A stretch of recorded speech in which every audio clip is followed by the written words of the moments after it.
यह बात साल 2006 से 7 की है, जब भारत की राजनीति एक बड़े बदलाव के मुहाने पर खड़ी थी। उस समय जो बच्चे स्कूल की 6ठी या 7वीं कक्षा में पढ़ रहे थे, उनके मन में राजनीति की समझ बहुत धुंधली थी, लेकिन टीवी पर चलने वाली खबरों ने एक गहरी छाप छोड़ी थी। उस समय प्रवीण तोगड़िया का नाम सुर्खियों में रहता था, जो अयोध्या में राम मंदिर निर्माण के लिए पदयात्रा निकालना चाहते थे। उत्तर प्रदेश में तत्कालीन सरकार ने धारा 144 लागू कर रखी थी। उस उम्र में राजनीतिक समझ नहीं आती थी, पर एक नाम जो हर घर, हर चर्चा और हर विवाद के केंद्र में था, वो था नरेंद्र मोदी। आम हिंदू समाज के बीच उस समय मोदी की पहली पहचान एक ऐसे नेता के रूप में बनी थी जिसे हिंदुओं का सबसे बड़ा रक्षक माना जाता था। लोगों का तर्क होता था कि उनके कारण हिंदू सुरक्षित हैं, लेकिन इस सुरक्षा के दावों के पीछे एक काला सच भी जुड़ा था, जो दंगों की आग से निकला था। यह धारणा न केवल हिंदुओं में बल्कि मुसलमानों में भी समान रूप से व्याप्त थी कि 2002 के दंगों के दौरान जो तत्कालीन मुख्यमंत्री यानी नरेंद्र मोदी थे, उन्होंने एक खास समुदाय के खिलाफ यानी मुसलमानों के खिलाफ हिंसा को मौन सहमति दी या उसे होने दिया। हालांकि भारत की न्यायपालिका और जांच एजेंसियों का नजरिया इससे बिल्कुल अलग रहा। उन्होंने बार बार कहा कि नरेंद्र मोदी के खिलाफ दंगों में संलिप्तता के पर्याप्त सबूत नहीं है। आज हम इसी विरोधाभास की परतों को खोलेंगे और समझेंगे कि क्या वाकई सबूत नहीं थे या साक्ष्यों को देखने का चश्मा ही राजनीतिक था। गोधरा कांड और उसके बाद के गुजरात दंगों की सच्चाई जानने के लिए 3 प्रमुख चीजें हुई हैं, लेकिन तीनों के निष्कर्ष एक दूसरे से मेल नहीं खाते थे। पहली, नानावती मेहता आयोग, जिसे गुजरात की सरकार, जो राज्य सरकार ने नियुक्त किया था। दूसरी, यूसी बनर्जी समिति, जिसे केंद्र की यूपीए सरकार द्वारा गठित किया गया था। और तीसरी, सिटीजन्स ट्रिब्यूनल, जो एक स्वतंत्र जांच थी जिसकी अध्यक्षता सुप्रीम कोर्ट के सेवानिवृत्त जस्टिस BR कृष्णा अय्यर ने किया था। जहां केंद्र की यूसी बनर्जी समिति और सिटीजन्स ट्रिब्यूनल ने गोधरा ट्रेन कांड को एक दुर्घटना माना, वहीं राज्य के नानावती आयोग ने इसे गहरी साजिश करार दिया। नानावती आयोग की रिपोर्ट 2008 में आई, लेकिन इसकी विश्वसनीयता पर शुरू से ही सवाल उठे। जिस मास्टरमाइंड मौलवी हुसैन उमरजी के आधार पर इस रिपोर्ट ने साजिश का ताना बाना बुना था, उसे बाद में अदालत ने निर्दोष पाया और रिहा कर दिया। जस्टिस GT नानावती का इतिहास काफी प्रभावशाली रहा। उन्हें अटल बिहारी वाजपेयी की सरकार ने 1984 के सिख दंगों की जांच के लिए भी नियुक्त किया था।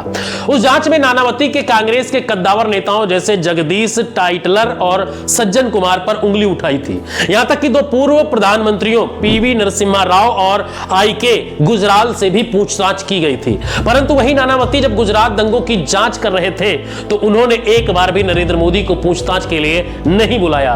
बिना किसी क्रॉस एग्जामिनेशन और बिना किसी सवाल जवाब के आयोग ने उन्हें क्लीन चिट दे दी। इतना ही नहीं, जब आयोग के सदस्य जस्टिस KG शाह का निधन हुआ, तो उनकी जगह पर जस्टिस अक्षय मेहता को लाया गया। ये वही जस्टिस मेहता थे जिन्होंने नरोदा पाटिया नरसंहार के मुख्य अपराधी बाबू बजरंगी को जमानत दी थी। क्या एक ऐसे जज से निष्पक्ष जांच की उम्मीद की जा सकती थी, जिससे पहले ही एक नरसंहार के आरोपी के प्रति नरमी दिखाई हो? गुजरात दंगों की सबसे विभत्स तस्वीरें नरोदा पाटिया में देखने को मिली। 27 फरवरी को गोधरा कांड हुआ और 28 फरवरी को विश्व हिंदू परिषद ने गुजरात बंद का आह्वान किया, और उस दिन नरोदा पाटिया में जो हुआ वो इंसानियत के माथे पर कलंक है। ये गरीब मुस्लिम मजदूरों की एक बस्ती थी जिनका गोधरा से कोई लेना देना नहीं था। तहलका के स्टिंग ऑपरेशन में मुख्य आरोपी बाबू बजरंगी ने जो कबूलनामे किए, वे रूह कपा देने वाले हैं। उसने बताया कि कैसे उसने गर्भवती महिलाओं के पेट चीरे, कैसे मासूम बच्चों को मार डाला और कैसे गैस सिलेंडरों से घरों को उड़ाया। बजरंगी ने कैमरे पर गर्व से कहा, जो काम नरेंद्र भाई मोदी ने गुजरात के लिए किया, वो कोई और नहीं कर सकता। पुलिस हमारे सामने खड़ी थी और हम मुस्लिमों को मार रहे थे। अगर मोदी मुख्यमंत्री ना होते तो हम ये भी नहीं कर पाते। सरकारी आंकड़ों के अनुसार इस एक इलाके में 97 लोग मारे गए, जिनमें से 36 महिलाएं और 35 छोटे बच्चे थे।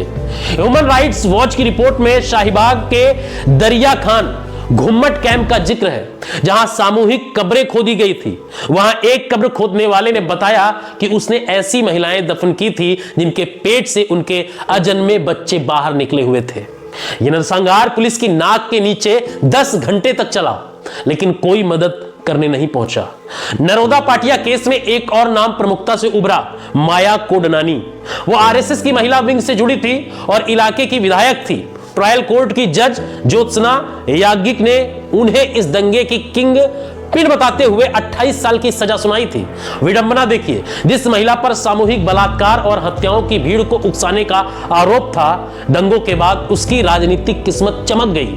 2002 से पहले वो 75,000 वोटों से जीती थी, लेकिन दंगों के बाद 1,10,000 वोटों और फिर 1,80,000 वोटों से जीती। नरेंद्र मोदी ने उन्हें राज्य का महिला एवं बाल विकास मंत्री बनाया। जिस महिला के सामने महिलाओं के चीरहरण हुए, उसे ही महिलाओं के कल्याण का जिम्मा सौंपा गया। हालांकि 2018 में गुजरात हाई कोर्ट ने उन्हें बरी कर दिया, यह कहते हुए कि उनके खिलाफ पर्याप्त सबूत नहीं है। दंगों के दौरान पुलिस की भूमिका पर भी गंभीर सवाल उठे। नरोदा पाटिया के तत्कालीन डीसीपी बीपी गोंडिया के खिलाफ एसआईटी की प्राथमिक रिपोर्ट में स्पष्ट कहा गया था कि उन्होंने जनसंहार को रोकने के लिए कोई कदम नहीं उठाया। कॉल रिकॉर्डिंग से पता चला है कि दंगों के दौरान गोंडिया लगातार माया कोडनानी और वीएचपी के जयदीप पटेल के संपर्क में थे। जयदीप पटेल वही व्यक्ति हैं जिन्हें गोधरा के कार सेवकों के शव सौंपे गए थे ताकि उन्हें अहमदाबाद लाया जा सके। एक ऐसा कदम जिसने पूरे शहर में आग लगा दी। एसआईटी ने अपने शुरुआती रिपोर्ट में गोंडिया पर आपराधिक मामला चलाने की सिफारिश की थी, लेकिन 2012 की फाइनल क्लोजर रिपोर्ट में एसआईटी ने अपना स्टैंड बदल लिया और केवल विभागीय जांच की बात कही। क्या यह सत्ता का दबाव था या कुछ और? सुप्रीम कोर्ट ने 2005 में जाकिया जाफरी की याचिका पर एक विशेष जांच टीम एसआईटी गठित की। इस टीम के प्रमुख सीबीआई के पूर्व निदेशक आरके राघवन थे। एसआईटी ने 2010 की अपनी पहली रिपोर्ट और 2012 की फाइनल रिपोर्ट में नरेंद्र मोदी को क्लीन चिट दे दी थी। उनका तर्क था कि मुख्यमंत्री के खिलाफ कोई सीधा सबूत नहीं है और इसी के आधार पर ट्रायल कोर्ट से लेकर सुप्रीम कोर्ट तक में नरेंद्र मोदी को बरी माना गया।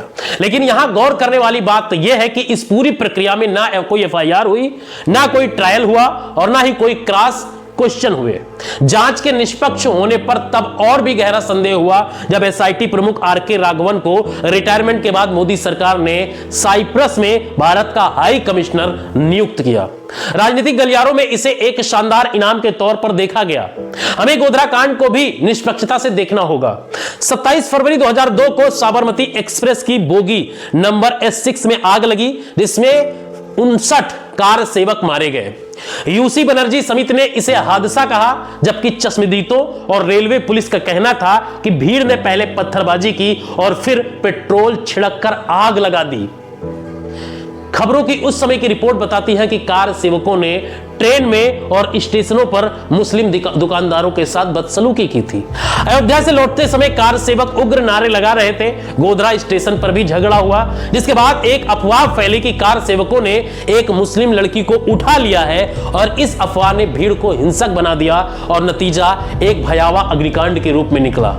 गुजरात के दंगे केवल दो समुदाय की लड़ाई नहीं थी, बल्कि यह क्रिया की प्रतिक्रिया के नाम पर की गई एक सुनियोजित हिंसा थी, जहां एक तरफ यूसी बनर्जी जैसे लोगों का इस्तेमाल केंद्र ने अपनी राजनीति के लिए किया, वहीं राज्य ने अपनी जांच एजेंसियों और सरकारी तंत्र का उपयोग दंगाइयों को बचाने के लिए किया। दंगों के बाद लाखों घर उजड़े, हजारों लोग मारे गए, लेकिन असल न्याय किसी को नहीं मिला।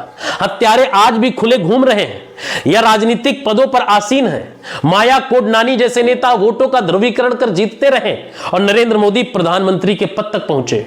इंसानियत के हत्यारे कभी हिंदू या मुसलमान नहीं होते, वे केवल सत्ता के भूखे होते हैं। जो पीड़ा एक हिंदू परिवार ने गोधरा में सही, वही पीड़ा एक मुस्लिम परिवार ने नरोदा पाटिया में झेली। लेकिन हमारे लोकतंत्र की विडंबना यह है कि यहां लाशों पर राजनीति करने वालों को अक्सर क्लीन चिट और पुरस्कार मिलते हैं। अगले भाग में हम उन तकनीकी साक्ष्यों और गवाहों की बात करेंगे जिन्हें एसआईटी ने नजरअंदाज कर दिया, और उन अधिकारियों के बारे में विस्तार से जानेंगे जिन्हें मोदी को बचाने के बदले बड़े पद दिए गए। फिलहाल इस वीडियो में इतना ही, लेकिन आप लोगों को क्या लगता है कमेंट में अपनी प्रतिक्रिया जरूर दीजिए, और चैनल पर नए हैं तो चैनल को सब्सक्राइब कर लीजिए। ऐसी ही रिपोर्ट आपको हम यहां पर ऐसी खबरें छानबीन करके लाते रहेंगे। मिलते हैं नए वीडियो में, तब तक के लिए जय हिंद, जय भारत।